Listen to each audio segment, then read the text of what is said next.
நம்மில் பலரும் புரட்டாசி மாதத்தில் விரதம் மேற்கொள்ளுவோம். ஆனால் இந்த விரதம் மேற்கொள்வதற்கான உண்மையான வரலாறு உங்களுக்கு தெரியுமா? பொதுவாக சனிக்கிழமைகளில் பெருமாளை தரிசிப்பது விசேஷமானது.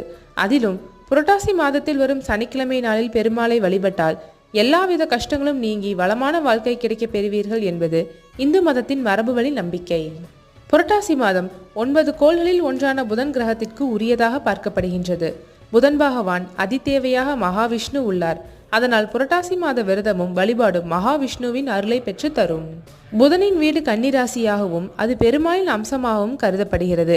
இந்த புரட்டாசி மாதத்தில் தான் கன்னிராசியில் சூரியன் அமர்கிறார். அதனால் இந்த மாதத்தில் பெருமாளுக்கு பூஜை, வழிபாடு, பஜனை, பிரம்மோற்சவம் செய்யப்படுகிறது. சனி பகவானும் புதனும் நட்பு கிரகங்கள் என்பதால் புரட்டாசி மாதத்தில் வரும் சனிக்கிழமை மிக விசேஷமாக பார்க்கப்படுகிறது. புரட்டாசி மாதம் யமனின் கோரை பற்களுள் ஒன்றாக அக்னி புராணம் கூறுகிறது. இதனால் இந்த மாதத்தில் நாம்